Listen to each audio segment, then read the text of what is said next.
comments from a senior Conservative are Islamophobic, are anti-Muslim and are racist. We've seen over the last 2 days confirmation that over the last few months there's been an increase in anti-Muslim cases by more than 330%. These comments pour fuel on the fire of anti-Muslim hatred. And I'm afraid the deafening silence from Rishi Sunak and from the cabinet is them condoning this racism. And I'm afraid it confirms to many people across the country that there's a hierarchy when it comes to racism. I think it's really important to call out anti-Semitism. It's really important to call out misogyny. It's really important to call out homophobia. But surely it must also be important to call out anti-Muslim hatred.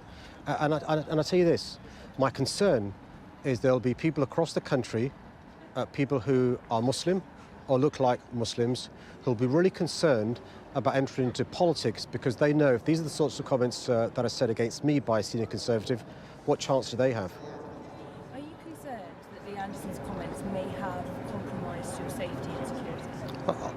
I'm quite clear from the police officers I've spoken to, from the organisations that work with Muslim communities across the country. We've seen a massive increase in Islamophobia, anti-Muslim hatred over the last few months. It isn't just about my security, my family's security, my staff's security. It's about the people across our country who are at the receiving end of racism, of anti-Muslim hatred and of Islamophobia. Racism is racism. I'm unclear why Rishi Sunak, why members of his cabinet aren't calling this out and aren't condemning this. It's like they're complicit in this sort of racism. And I think the message it sends is Muslims are fair game when it comes to racism and anti-Muslim hatred. It's not good enough in 2024 in the United Kingdom. Do you think Muslims are safe in the UK today? Look, the evidence over the last few months is a massive increase in anti-Semitism and a massive increase in anti-Muslim hatred. I think both are appalling, both are shocking, both are the scourge of our society. Just like the Conservatives claim to be on the side of Jewish people, why don't they show they're on the side of Muslim people as well? Racism is racism. There shouldn't be a hierarchy. Are you concerned? I mean, what would you say to his criticism that you have failed to tackle extremism in London? If the government, if senior Conservatives want to give me more power over policing, we can have that conversation. The idea that a politician can tell the police which marches should be allowed, which marches shouldn't be allowed, can tell the police which marches to ban, which marches not to ban, is a really slippery slope. What's next? Politicians telling the police who to arrest, who to charge, who to prosecute.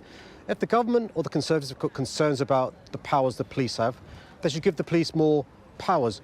I'm quite clear in relation to the powers I have, and I'm also quite clear that it's really important not to allow mainstream politicians, senior members of the Conservative Party, to spread hatred. And I tell you this, I've spoken to Muslims over the last 18 hours. I've spoken to Muslims and others over the course of the last few days, weeks and months. Many are scared. Many are scared about them being the receiving end of racism, the receiving end of Islamophobia. Just like we stand shoulder to shoulder with the Jewish communities across the country, being at the receiving end of anti-Semitism, why is it allowable for Muslims to be treated this way? And I'm disappointed at Rishi Sunak. I'm disappointed at members of the cabinet. They should know better.